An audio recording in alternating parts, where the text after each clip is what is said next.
Hormuz প্রণালী বন্ধের হুমকির পরিপ্রেক্ষিতে ইরানকে এই সিদ্ধান্ত থেকে সরাতে চীনের প্রতি আহ্বান জানিয়েছে যুক্তরাষ্ট্র। সম্প্রতি ফক্স নিউজকে দেয়া এক সাক্ষাৎকারে এই আহ্বান জানান মার্কিন পররাষ্ট্রমন্ত্রী মার্কো রুবিও। তিনি বলেন, যারা হরমুজ প্রণালী দিয়ে জ্বালানি পরিবহনের ওপর ব্যাপকভাবে নির্ভরশীল সেই চীন সরকারের প্রতি আমি আহ্বান জানাবো তারা যেন ইরানি কর্মকর্তাদের সঙ্গে যোগাযোগ করে এই বিষয়ে।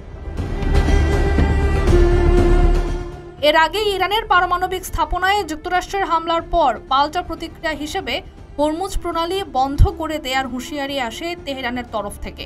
বিশ্বের গুরুত্বপূর্ণ জ্বালানি পরিবহন রুটগুলোর একটি এই প্রণালী, যার মাধ্যমে প্রতিদিন লাখ লাখ ব্যারেল তেল বিশ্ববাজারে পাঠানো হয়। এই প্রেক্ষাপটে মার্কো রুবিও হুঁশিয়ারি করে বলেন, হরমুজ প্রণালী বন্ধ করা ইরানের জন্য আরেকটি ভুল সিদ্ধান্ত হবে। এটি পুরো অঞ্চলের উত্তেজনা আরও বাড়াবে। এই ধরনের পদক্ষেপ ইরানের জন্য হবে অর্থনৈতিক আত্মহত্যা। বিশ্লেষকরা মনে করছেন, ইরান যদি হরমুজ প্রণালী বন্ধের সিদ্ধান্ত বাস্তবায়ন করে তাহলে শুধু মধ্যপ্রাচ্য নয় বরং পুরো বৈশ্বিক জ্বালানি বাজারে ভয়াবহ সংকট দেখা দিতে পারে।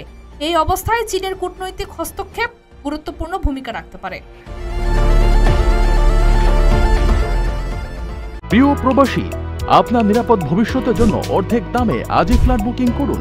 ঢাকায় প্রবাসী সিটি দিচ্ছে সীমিত সময়ের স্পেশাল অফার। জমি ও ফ্ল্যাট একসাথে। যোগাযোগ করুন স্ক্রিনে দেওয়া নম্বরে।